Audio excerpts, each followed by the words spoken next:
Okay, so from what I understand now, we're recording the meeting.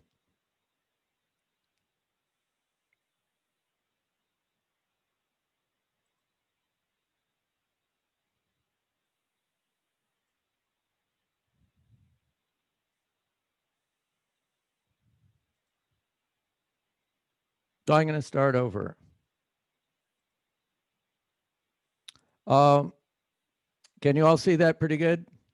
This is the basics of debris flow. Soil gets trapped on steep rocky hills by vegetation. That's pretty simple.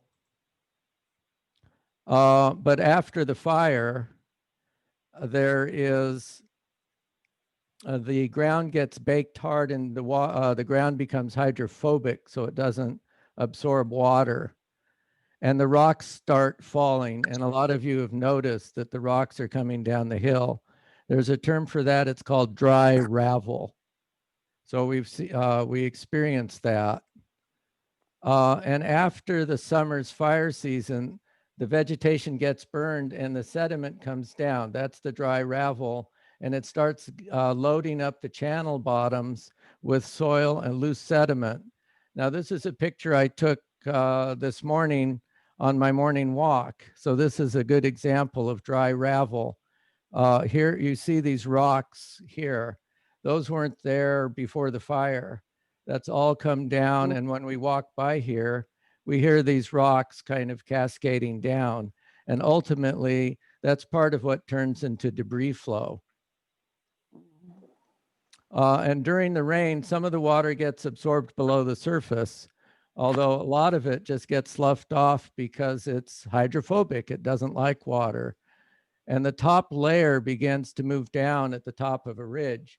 And as this happens, kind of like an avalanche, as it gathers size and it moves downstream. So the dry ravel is picked up and swept along with dirt and ashes and branches and rocks. And interestingly enough, it usually starts at the top of a hill or hillock. So if you see kind of at the top of this little hillock here, that's where the dry ravel got. This is where the debris flow came from that went onto our street. This was from 2007, this little blank spot. Now we have new gravel coming down here, but it started at the top and it kind of cascades its way down. Okay, so that's dry ravel. That's the avalanche. It happens to be worse on south-facing slopes for reasons I don't understand. Now I want to show you a very quick 2-minute film from was recorded by the USGS after the 2007 fire. So let me pull that one up. See if I can find that really quick.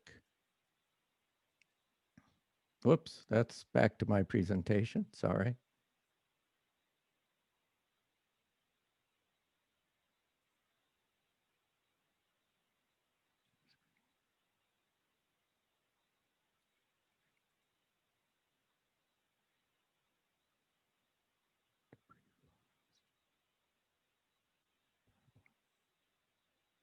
No, can't find it. There it is. Well, I'm afraid I can't find it. Sorry about that. We'll go on without it.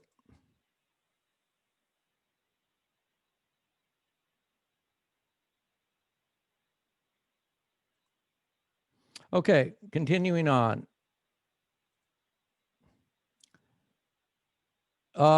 Then after we have the debris coming down the sides of the canyon, it starts flowing sideways. And that produces the debris flow that goes into people's homes. This is Markison Road. This is the road that I live on.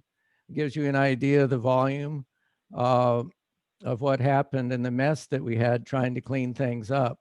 It was really quite amazing. No one was hurt, and there wasn't, it didn't go into anyone's houses, but in the flood of, in the debris flow of 2010, it did cause a lot of damage. These are not, unique pictures to people in the canyon who were there at that time.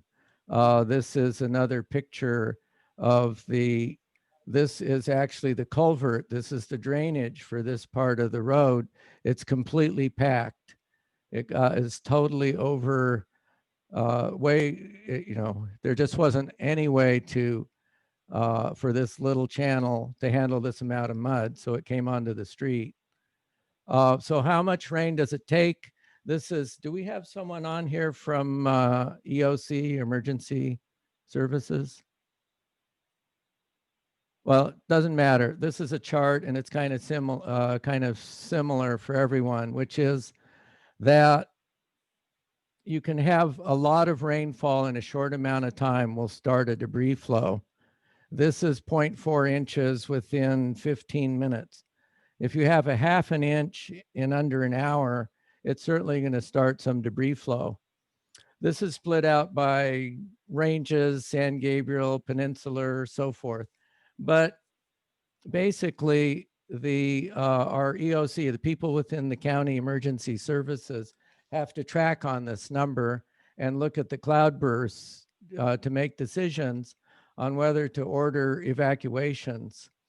So we're not going to speak to that, but you will be getting that information relayed over to you. And it's a good time to watch the weather reports and see, if there's cloud bursts. After this is 3 hours of rainfall at 0.2 inches per hour. So that's how much rain it takes. And then this is the stream. This is Modjeska Canyon, the Santiago Creek, which now is completely dry. And you can see it turns into a raging river. So it isn't just debris flow that we have issues with, excuse me. There's also flooding issues. And as I mentioned earlier, it was the flood of 1969 that got the Inter Canyon League started. So what can we do about this? These are the basics. I'm going to put this presentation. This came from the LA County Homeowners Guide to dealing with flood and debris flow. LA County has a worse problem than Orange County, just because there's more mountains and they're higher. So they put together a good presentation, but the basics are that you have to deflect the debris. You got to board up your windows if possible. You've got to make the water flow out, get a path for the debris, and kind of manage where it goes. So that's the basics. We'll have a few more particulars as we go along, but it's not something that you can just dam up. It's going to be a little stronger than that. So I'm going to turn it over to Birkin now. Birkin Newall is going to do a little section here, a part of the presentation on slope stabilization and planting. He's the program director for Russian Riverkeeper, and his full-time job is in fire recovery management. So there's burn structure isolation, which you can talk about what that means, burn vegetation recovery, which I think is extremely important, and erosion control. So let me get out of the share here. And Birkin, do you want to jump in and tell us what you do and what you're recommending? Okay, thanks, Jeff. Hello, everyone. So I work for Russian Riverkeeper now in Sonoma County.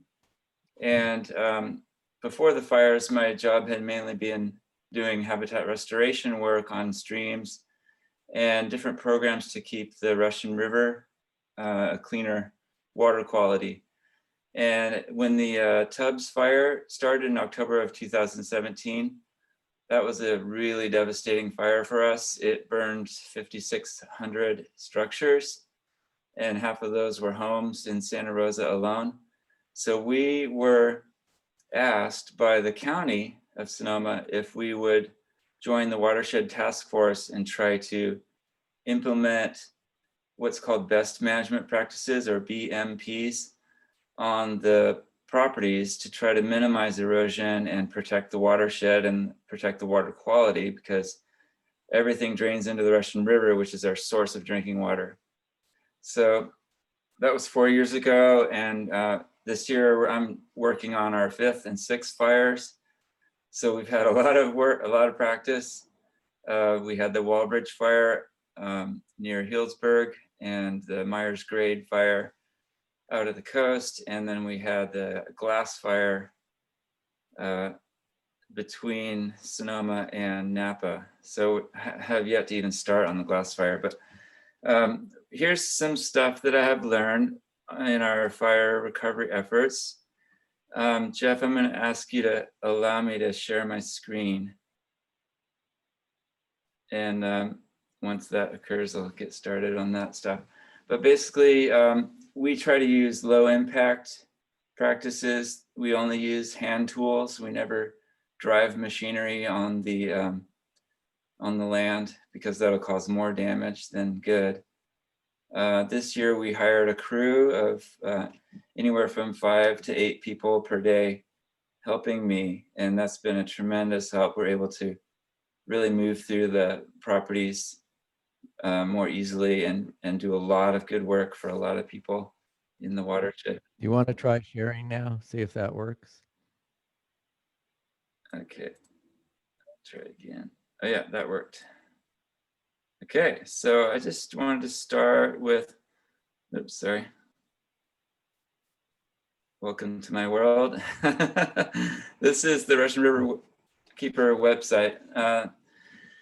And I just I draw a lot of my experience from experts in the field before me, and I'm just kind of share what I've learned from these experts, and hopefully it'll be helpful for you all. There's 3 main experts. The Forest Service has an office of research. They do a lot of good research on erosion after fires. And the California Native Plant Society has an excellent fire recovery guide. And I'm going to share these links with you to these documents that I've read. They're quite long. So what I have done, oh, and the third influence on me is Rich Cassell, who is he's an erosion control specialist with the Resource Conservation District. And he helped train me during the Kincaid fire of last year.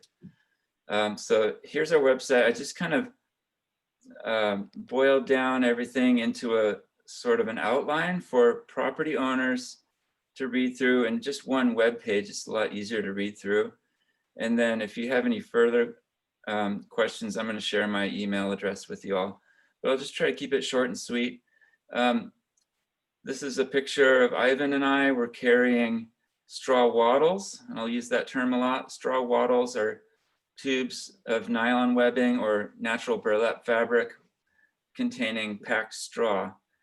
And they are 25 feet long, and we stake them in with these, I don't know if you can see these little packs of Home Depot contractor stakes. So we go in with wattle under one arm and bucket of tools in the other arm. Our first concern is to contain the toxins that are in the burned structures and burned vehicles. And I understand there were some properties lost, and my heart goes out to you people who lost your homes and property. And there are ways that you can put these wattles around your burned structures real tight, right around the footprint of the burn, so that when it rains, all the toxins in these items are just going to stay put. They're not going to run off down the hillside and into the creek. This is mainly a water quality issue, but it also can help you keep your land more pure. If you're going to rebuild later, you want to contain the runoff toxins first and foremost, especially if you're expecting a big rain. This particular property had a whole car collection of like 25 cars. That was a real doozy in the Tubbs fire. Okay, but let's talk more about the bare soil stabilization, because from what I've seen from pictures of the bonfire, it's a lot of bare soil left behind and stubble from chaparral plants. And a lot of that bare soil that you guys have is very steep, and I know that terrain well. The thing I want to emphasize is try to limit the amount of foot traffic on these slopes, and don't don't drive a tractor on it. Don't drive a truck up there if you can.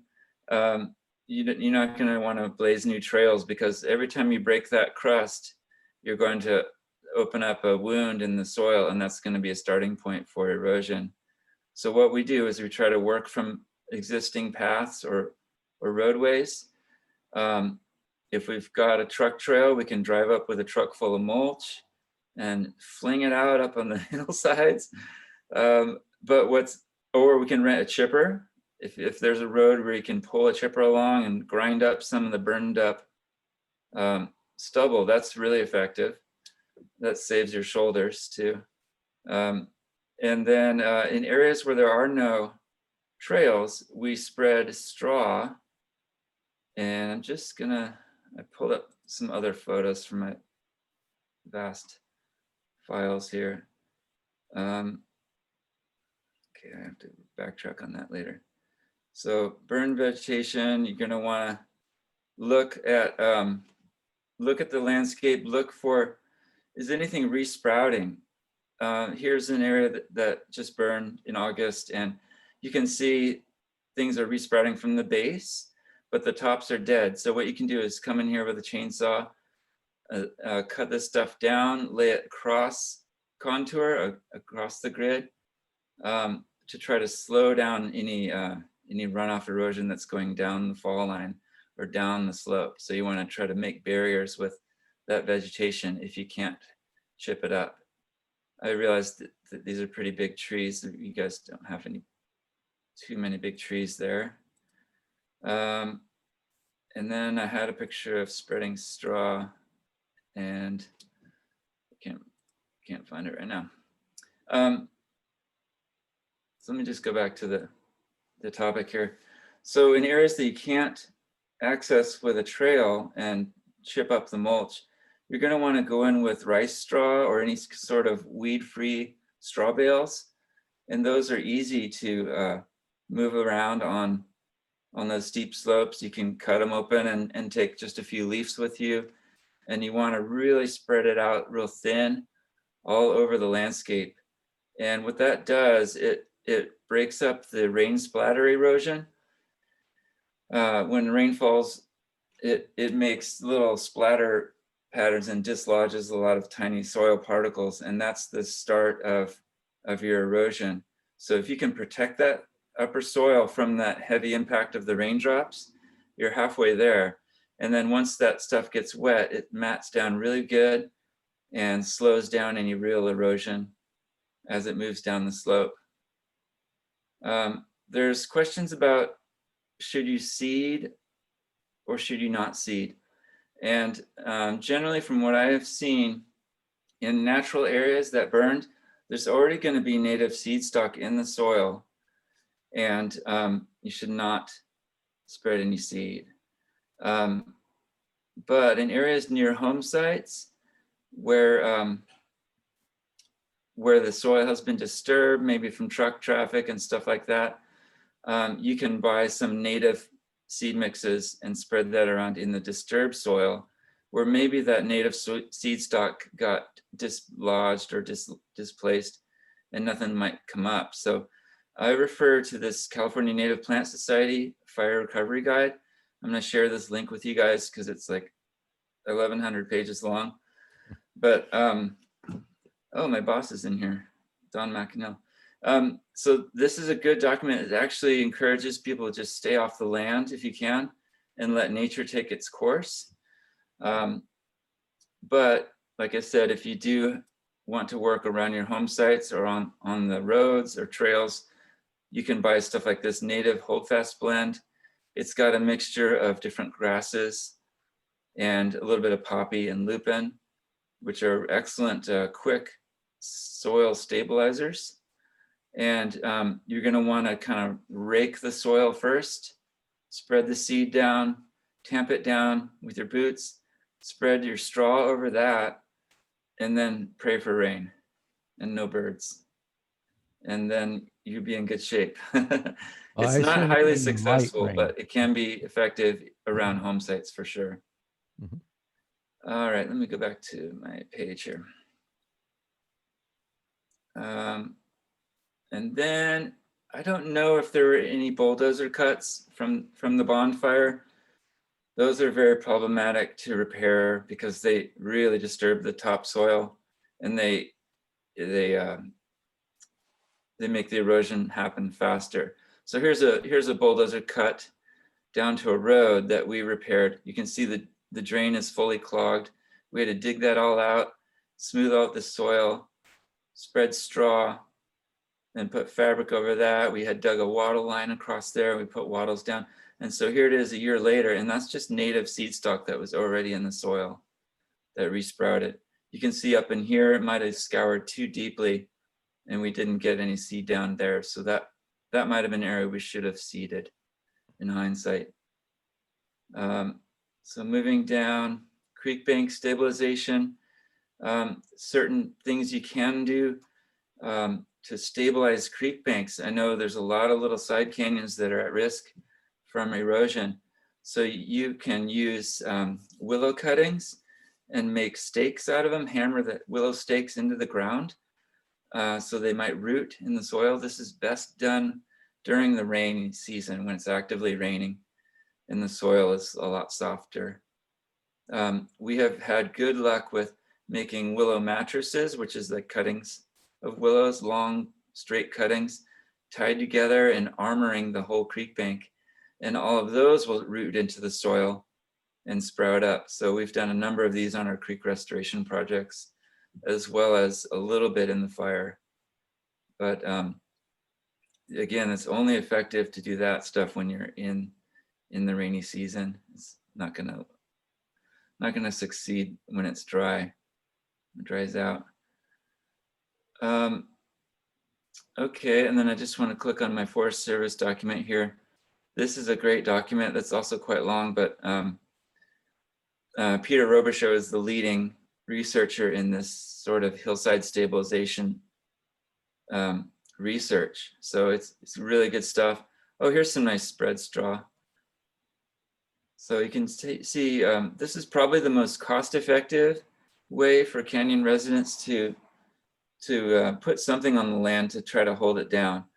This is hopefully only about 1 inch thick. You don't want to do it too thick, but you can see how that's really going to help armor the soil from rain splatter erosion. And once that gets saturated, that'll really hold nicely.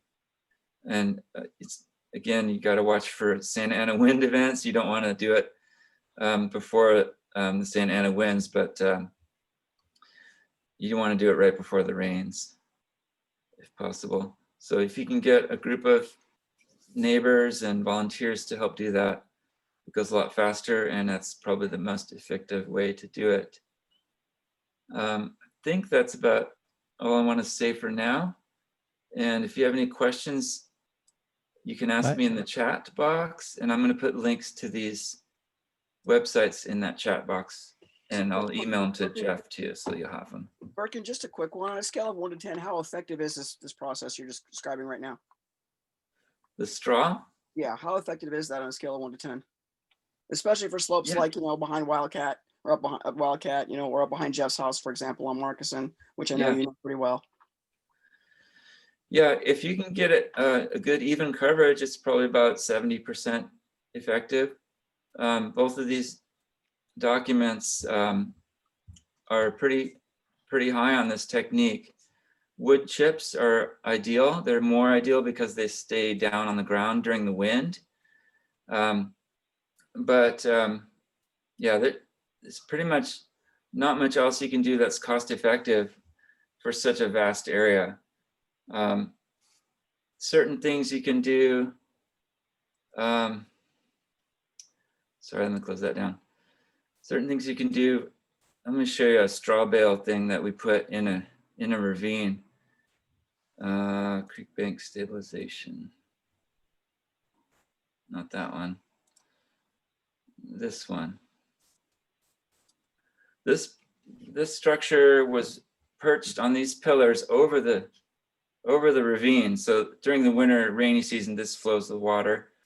And the thing burned down and dropped molten aluminum everywhere and all these metals and toxins. So we wanted to capture that. So we bought this coconut fabric. It's a coconut fiber woven fabric. Try to get the biodegradable kind. This particular kind has plastic netting, which I don't like. But we sandbagged it down on the leading edge. We have straw bales underneath there. So when it rains, this is going to filter into the fabric. And then we're allowing it to stay in the channel and overflow during high water. It's going to overflow that. And then we have a secondary one behind there. And we put straw bales on each side to kind of in a chevron pattern to kind of keep it corralled in that creek. And we pinned them in with rebar. So I know the destructive force that debris flows can have. And this might be a semi-effective way to slow things down in ravines. This one is mainly thinking about filtering the toxins into this fabric, which we are going to dispose of at the end of the rainy season.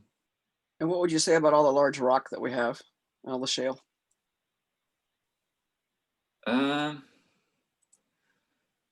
It's going to come down in certain places. Yeah. Hopefully. What's that? Okay, we know that part. Let me interrupt here. Any solution to that one, because this seems like a pretty good solution right off the top. We just need to get the bales down here, which has been the issue. We can't find a trucker to do it. Yeah. So we got a few other questions here. Okay. Local resources for good quality wattles. So let's note that Lowe's has cheap wattles. Now the effectiveness of wattles. I think wattles. You just want to.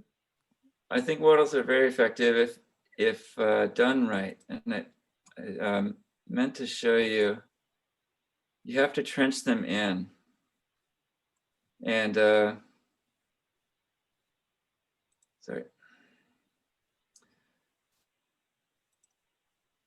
I had this nice picture of a trench from Friday. I realized I didn't have any really good pictures of the trenches.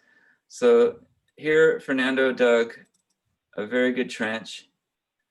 It doesn't have to be very deep, but it has to be on contour. What I mean by that, it has to be level. So that anything draining off of here, it's gonna go in this trench, and then the wattle rests in that trench and absorbs the water into the wattle material. And you stake it in, like we do about 9 stakes per wattle per 25 feet. So if this is on a steep slope, I will put these, every 30, 40 feet. And in combination with straw and mulch, we're having really good success with that technique. Okay, thank you. There's another question here. Is there any possibility of getting manpower assistance? Obviously, this seems fairly labor intensive. Maybe from Public Works to help with the physical labor that's going to take. We're going to address that issue a little later in the program, which basically is getting help with all of this stuff. That's an interesting picture, Birkin. Yep, this is from last week. So this is a very steep ravine. I thought this would be applicable to your conditions there. There's very little material to cut up and place on the ground. Everything was burned to the ground here. So we spread straw. Notice there's plenty of gaps for seeds to pop up. The property owner did this straw. It's a little thick. You want to not do clumps like that. But this was a natural ravine that was starting to develop. And especially down there in the V, we went down there with this. This fabric is more affordable. It's called jute netting. It's in 4-foot wide rolls. And so we did 2 runs of it down this ravine, and then down where it's starting to erode already from before the fire, we pinned it to the walls of that ravine, and we placed straw underneath it as well. So if you can picture rain falling through that, it's just nothing's gonna move. Everything's pinned down really well. Obviously, you can't do that to the whole hillside, but in certain depressions and starting points of erosion, you can do that with fabric. And then we put a wattle across the top. You can put a wattle line across the middle. You know, in hindsight, we probably should have put a water line right across the middle there, and maybe even on top of the ravine there. But we can go back there and do that. Birkin, there are a couple of other questions. Let's see if we can move through these fairly quickly. Have Sure. you experimented with compost socks around the burned structures to absorb toxins better? No, we haven't. We haven't done compost socks, but we have inoculated our wattles with mushrooms, which are natural toxin absorbers. So that's pretty neat. But Can the you use compost, burnt wood chips from trees that are being removed? oh yeah, absolutely. Use that stuff up. Okay. Yeah, the compost is a good idea because the compost will have biological compounds in it that will absorb the toxins and enrich the soil. Okay. You probably shouldn't use wood chips from, you know, trees with gold-spotted oak borers in them or something like that. Right, you want to be careful about that. Should wattles be places to divert runoff or just to slow down the flow of rainwater?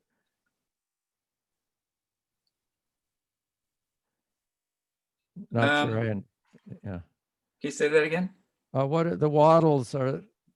Just explain. Let's see. Are they places to divert runoff or to slow the flow of rainwater? Not quite sure what the. Well, you don't. Go yeah, ahead. the wattles are mainly to slow it down. Okay. To divert water, you would dig a slanted water bar, and those move water off to the side into the ravines, off of roads and things like that. But when you put a wattle in, you want to make sure it's level on contour. That way, water comes down the hill, it hits that trough that you dug, and it spreads out laterally, and it gives that wattle a chance to absorb it better before overflowing. Okay, we got one more question here, then we're going to move on, or maybe two. How to prioritize what parts of the catchments are the most effective to do this work in? I guess. Anything over your home? Okay. Or your driveway? So Yeah. could I just Let's jump start with in that. really quickly regarding that? That kind of question was specifically into we have one large catchment that was very heavily impacted, Wildcat, and it's a bit of an unusual catchment because it's kind of got a bit of an upper mesa area that's a little bit flatter, and then it's very steep. It's a bowl canyon that's very, very steep, followed by like a bottom debris flow, almost basin, where it's all just large boulders mixed gravels. It's not like a kind of typical, you know, like nice bell curve profile. It's almost like up, then a cliff, and like V canyons with like bare rock, and then a bottom section. And that's where most of our concerns are. And so I understand what you're saying with a lot of this stuff. I come from a geomorphology background, so I get the the idea with a lot of this stuff. But in also just the vast amount of area we have to work with, I want to know if we can get residents out there. Should we be trying to stop it at the top? Where are these flows initializing from? Is it kind of slumping at the bottom of the hill where the waters had time to build up, or is it starting from the top? If we had to, is there any kind of general? I know it's hard when you haven't been out here and you're not looking at it, but generally within the kind of profile of the catchment, is there a certain area that's best, or Yeah. Is there any kind of way we can try and as a community work on the most effective areas as quickly as possible instead of kind of wasting time putting stuff out that's not going to help? Absolutely, yeah.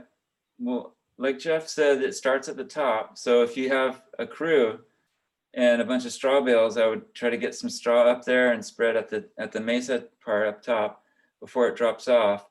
The steep part, if you can, look for places to apply fabric and pin that in the steep ravines where the water would flow. That might help. But especially at the bottom near homes, like I know Brett and Shay built a rock wall with Jesse, and they're fortifying their home site, which is a smart idea. And I think the combination of all three, but possibly starting with at your yard, at your home site, would probably be the most high priority. Okay, thanks. Another comment here, we can get wood chips from Dan Dulac at Aguanagua. Okay. So, yes, for all of you who don't know that, the Baker Recycler makes mulch. Yeah, that'd be Gives it great. out to Canyon residents free of charge. That would be great. That's, if you can spread mulch on bare slopes and get at least like a 70% coverage, that's in that Forest Service document. That's what they really like. For anyone Because who doesn't know, they're off Black Star Canyon. Yeah, off of Black Star Canyon, yeah. Okay, any final questions for Birkin? Well, thank you, Birkin. Okay. That was You're welcome. terrific and really You're welcome. helpful. So everyone give him a Good. virtual hand. And All right. Well, thanks, you guys. It's a Very pleasure seeing useful. all of you again. And Yeah. I'll share those links with you. Thank you very much.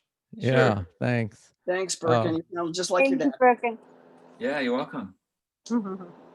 I'm gonna zip through the rest of my presentation. There was a question about how do we get people to help us out? It looks like a fair amount of work to spread out straw. Oh, Birkin, I did have a question for you. Okay. Can we use straw? Does it have to just plain old ordinary straw? Because I understand there's kind of a shortage of rice bales. I mean, Yeah, it's hard to find rice straw down south. does it have to but be rice straw? Can it be hay? It doesn't. No, it doesn't have to be. Rice straw is ideal because it's virtually weed seed free, and the wheat straw has weed seeds occasionally, and you might find star thistle seeds in that, which is terrible. But it's better than nothing. And to be honest, like getting something down on the ground is better than not spreading anything. Okay, great. I mean, try to find weed seed free first, but if you can't, then that's the ticket. That's all you Okay, got.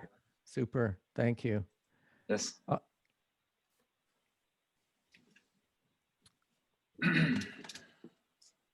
Okay, well, I am going to go through the rest of this very quickly.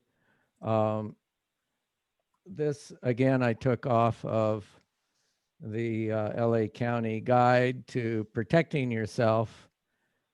This question has come up a lot in the last week, which is what's the best way of placing sandbags? I never knew this, and I've put out quite a few over the years, which is that you fold the top over the sandbag. And if you can see here, you place it facing uphill. So the top is folded over, it places uphill. Seems simple. I didn't know it. If you've got a house, you can run 2 rows. You can do like a pyramid here. And if you notice, all these sandbags are shown with their little sandbaggy tops facing uphill against the flow.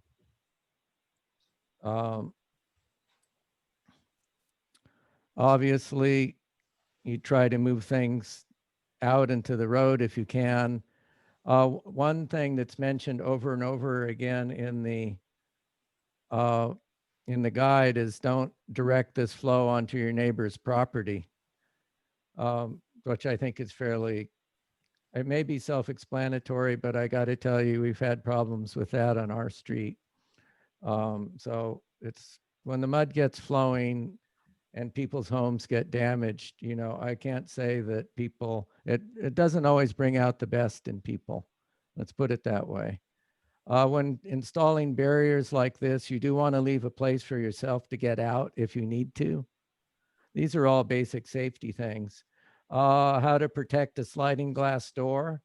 If you think it's going to come in this way, you can put plastic and sandbags or plywood barrier. That's important. This is what our neighbor did. And you can see there was nothing. This is the mud came up, you know, 2.5 feet or so. I got the call at 3 o'clock in the morning, help, the mud's coming in our house. And I said, well, go upstairs. They have a 2-story house. And that was the last we heard from her. So we were very worried. we pulled on our boots and tried to get across the road, but we couldn't. There was too much flow. It was quite dangerous. So protecting where does the mud come in? It comes in through doors and it comes in through windows. So if you're looking upstream, this is what I call good advice for staying alive. If your house is situated by a steep canyon, usually those bedrooms or a lot of the bedrooms face the hill, and that's not the best place to be sleeping. If you look at the statistics on people who die in debris flows, a lot of them were sound asleep.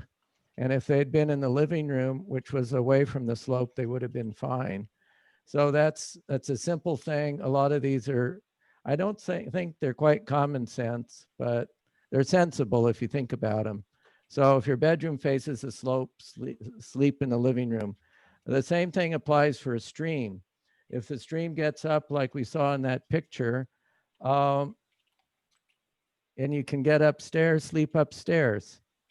If your house is on has any elevation change, get to high ground, and also figure out a place to go if the stream starts overflowing. The general rule, this I took again from the LA Guide, don't underestimate the power of debris flow. It can enter through a building, through a window or door. You've got to protect yourself, and you can easily be swept off your feet and killed in 6 inches of water. One thing I failed to mention about debris flow is it's so full of gravel and sand that it's a bit like a concrete mix. If you've seen those concrete pumpers, it has a density much greater than water. It can have many times that density. And it's just not something that if it's moving, it's very hard to walk through. We had a neighbor who tried to drive through it at 3 a.m. because they had a new baby that they wanted to protect, and they got about 50 yards before they got stuck.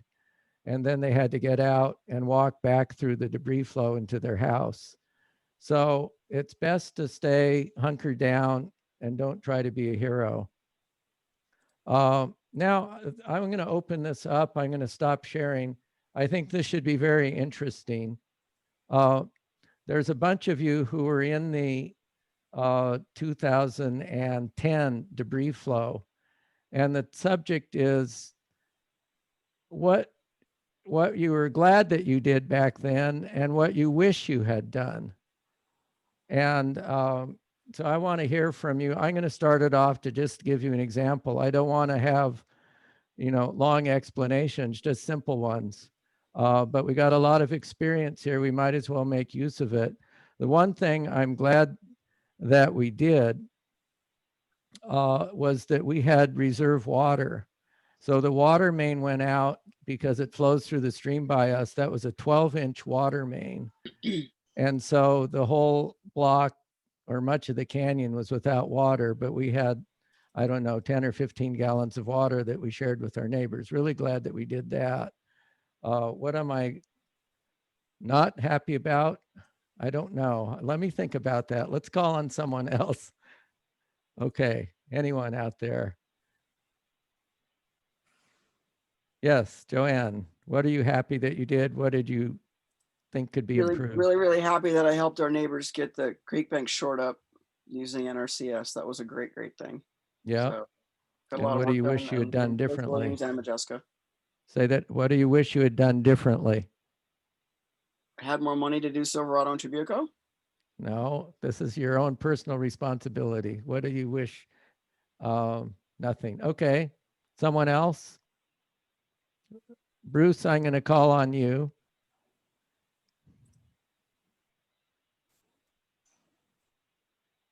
To answer those same questions? Yeah. I think the important thing is that to look up your hillside and see, and you can pretty well picture where the problems are based on some of the presentation here. And do take the time ahead of time to make those preparations. Starting at your house, the glass door problem and the leakage of the mud in the back is always a problem. And that's relatively easy fix to put the plastic and some sandbags and then work away. I think one of the key things to remember, first of all, don't try to stop the water, just divert it, make it go around you. And if you can see it coming, and we get pretty good predictions, know when it's time to go. Have a plan for if it gets really nasty, if we're going to have a very high rate of rainfall, that you want to have a place and a plan for getting out of your house and out of the way, particularly if you know that you're in the way of a flow. A lot of people stay for a fire, and there are a lot of stories of people actually doing good in saving their house, but you can't do any good against a debris flow. There's no fighting it. Okay. So if you're not prepared in advance, don't try to fight it in the middle of the night. Anyone else want to share some personal experience with the debris flow? Okay, then we're going to move on. I want to talk a little bit about what resources are available. This is how we're going to end up. So it looks like we'll be ending up pretty soon. We've been talking with the county. Supervisor Wagner's on the call, has, I know, been busy working. I've been speaking with Kevin Onuma, who is the Deputy Director of Public Works. The county has provided sandbags. I think we want more than sandbags, so we're requesting that we get more. Wattles, you see how wattles could be used. Straw, it might be easier to get straw than hay. It looks like we've got a source of mulch through the Baker recycling. So that's Public Works. There's a big issue on public versus private property that we've had some discussion about that, because the county is fairly limited in what they can do on public property. So we've been trying to get clarification. This is also why we've asked for a state of emergency to be declared, although I understand that's challenging, because as devastating as this is, as huge disasters go, it's not that big. But anyway, we're pursuing that avenue. A big issue, as you saw from the pictures on Markison, is what do you do with all that mud after it washes down into your street? How do you get rid of it? Now in 2007, the county had said that if we can get that debris flow out to the public road, which in our case was Modjeska Canyon Road, they would haul it away for us. So I don't know if Kevin is on the line. Is Kevin here? 2010. What's that? Jeff, Oh, wait, I had asked Kevin. Kevin was. This is Isabel, and I've already spoken to the Abbey, and they have given permission to dispose of the mud on the Riviera for those that are in Silverado. Oh, well, that's great. Taken care of. Okay. And I spoke with Kevin Onuma this morning, and he said that that would be the policy again. And if you could see, it took us 2 months of tractor work to get our street cleared. So it was hundreds of yards of mud and rock. So that's huge. I think we spent at least $20,000 on tractors, but the dump fee would have been like incredible. So appreciate that. Getting back to resources, here, let me share this again. I'm trying to boil things down simply. There's a lot of information out there. Let me see if I can get this. There we go. There's a lot of information. So this is the Public Works phone number. I talked with Kevin. He said this is a general number, but they'll route the call to the right people. So you definitely, Public Works became our friend 10 years ago. I got to know Nacho, who was the head of Public Works, quite well. They are doing a lot and will do a lot on our behalf. I put in Supervisor Don Wagner's phone number. It's the same. I know his staff, they're terrific. And I know that he's very interested in helping you. And a lot of it is sometimes just routing you to the right people in government. So I'm got one more slide here, which I call getting help before and after from Canyon folks. And this is extremely important to me because we know that the county can't do everything and there's a lot that we can do and are doing on our own behalf. So first is Canyon Regrowth with Brett Green. Brett, are you there? Yes, I'm here. Can you guys hear me? Yeah. Do you want to talk about what you're doing as with Canyon Regrowth? Yeah. Thank you guys for the opportunity to let us introduce ourselves. I'm Brett Green. I'm one of the founding members of just a volunteer group out here called Canyon Regrowth. We got about 110 members in the canyon and about 40 outside of the canyon, just other local gardening groups that are willing to help. Our main focus is to regrow essentially the native vegetation out here when that time comes. And right now we're just helping rebuild our community for people who need it. We've been moving a lot of sandbags around, and so we're different moving parts. We have some people that help with the sandbags, some people help with all of it, some people are just waiting to help with growing and whatnot, but we're helping people restore their backyards also that have been burned up, getting them trees and plants again, propagating native plants and whatnot. We also have a GoFundMe, and we've been collecting funds, and we're buying ute netting for problematic people for their backyards. We have some straw wattles coming also. We were going to get sandbags, but the county has been really great about keeping up on and keeping a stock of sandbags. So we ended up taking that money and going for the wattles instead. And we are looking at hay bales also. I heard earlier there was a mention about somebody looking for a truck driver to pick up some bales. If you guys want to contact me after the meeting or whatnot, I would like to try to help set something with that up. I got some big trucks available and I don't mind driving myself, and I'm sure we can find some other guys. So please reach out to me for that. I think that's pretty much just cover it. We're just here to help. Like I said, we're just all volunteers. Most of us just neighbors, just being neighborly. And we're going to get these resources out to the neighbors that need them. And if anyone else needs help, you can look us up on Nextdoor on Canyon Regrowth or email us at the email that's provided there. Appreciate everyone's time. Thank you very much. Okay, super. Thanks, Brett. Well, I'm very enthusiastic about it. I mean, this is really neighbors helping neighbors. So I think that's one of the things that gives our community makes it such a wonderful place to live in. I want to mention Joanne Hubble. You probably get her official communiques. She's the ICL head of emergency preparedness and does a lot more in terms of communications.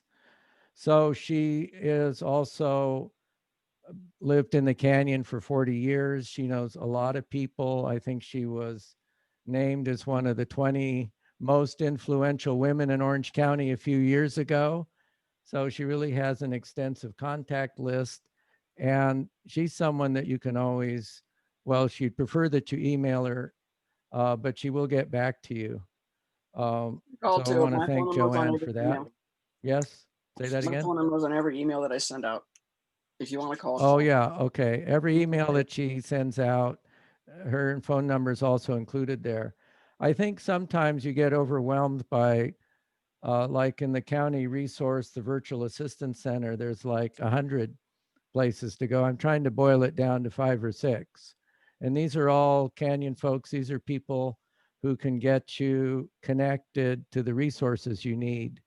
Next is Fire Safe Council, Mary Schreiber, who's been in the Canyon a long time. How long, Mary?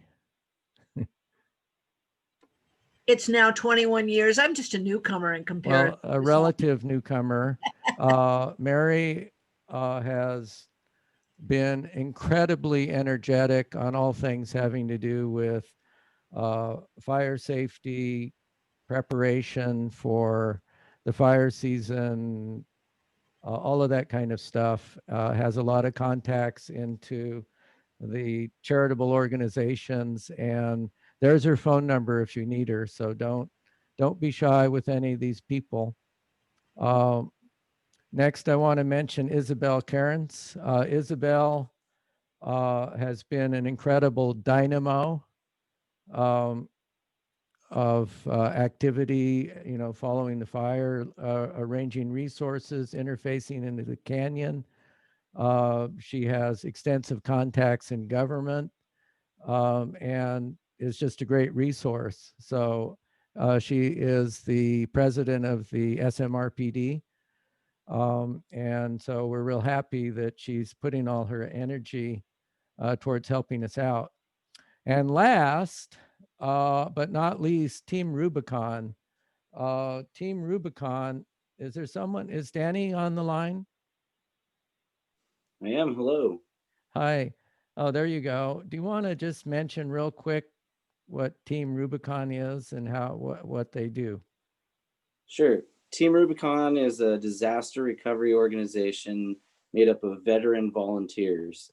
And we are here to help. We would like to help.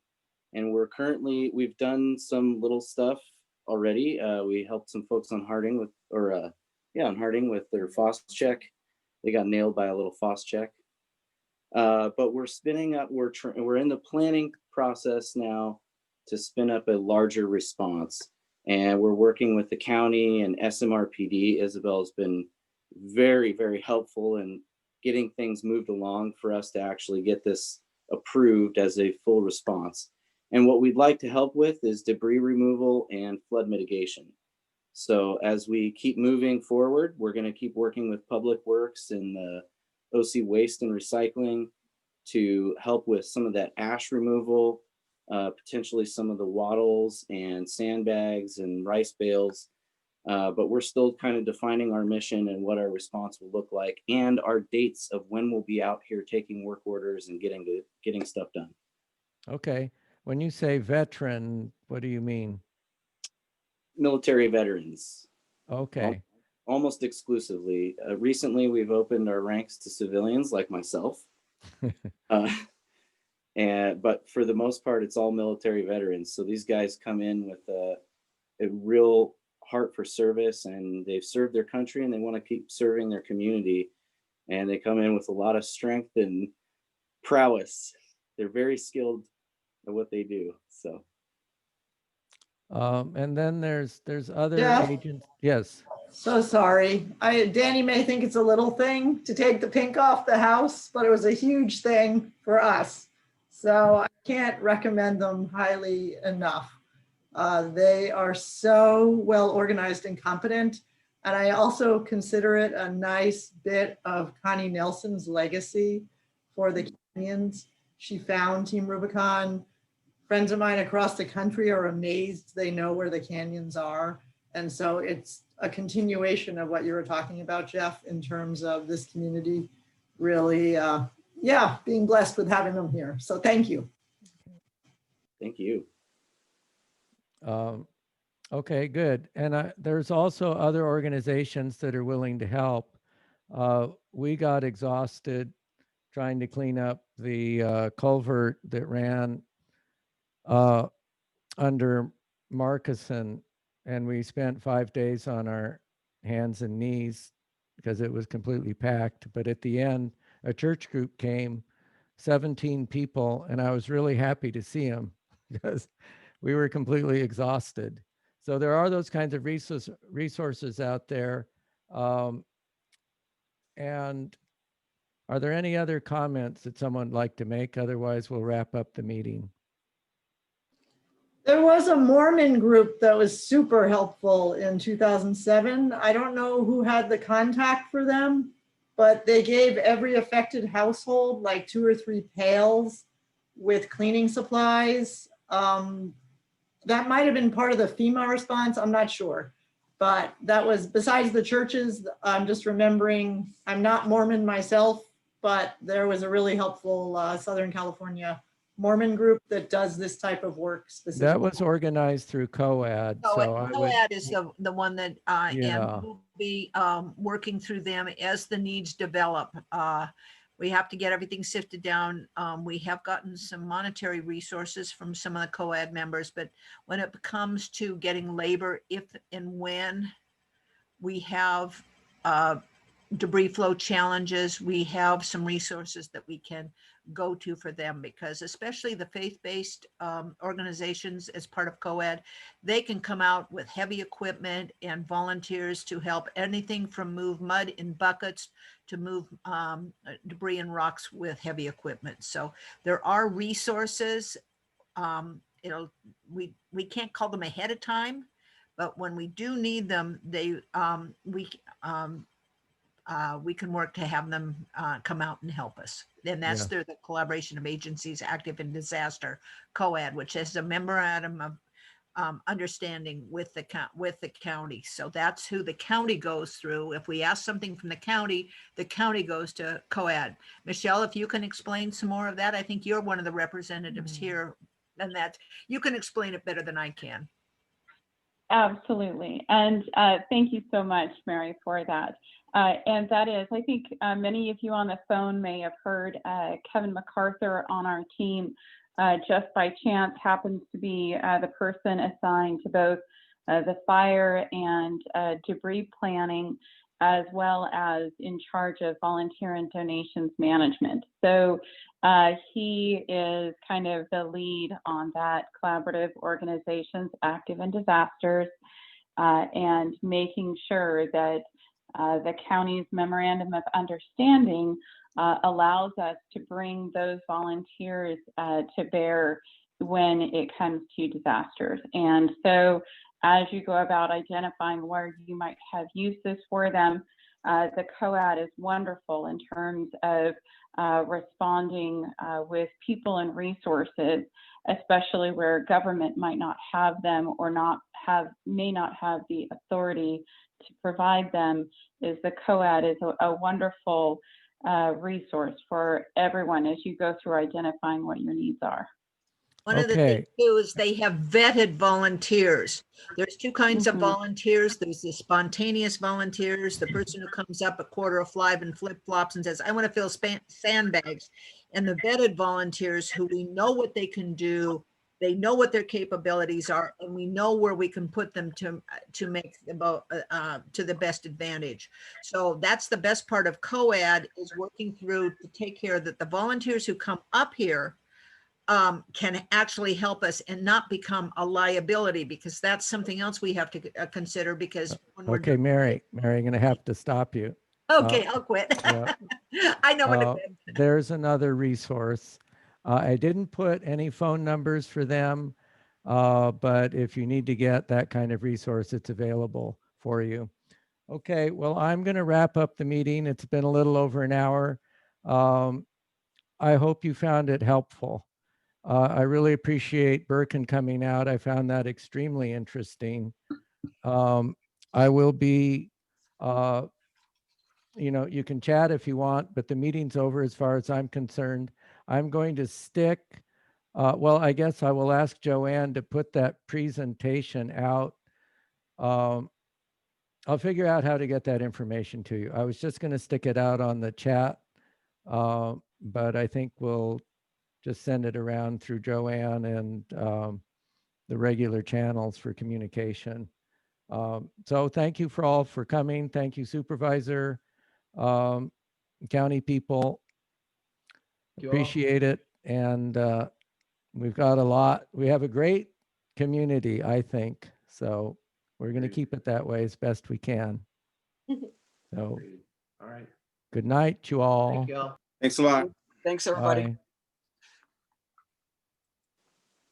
Thank you, Jeff. Good meeting. Bye. Bye.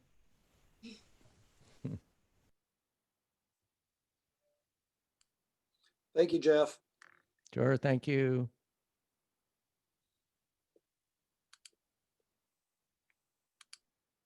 And how often do meetings get done early? I'm very proud of that. Only you.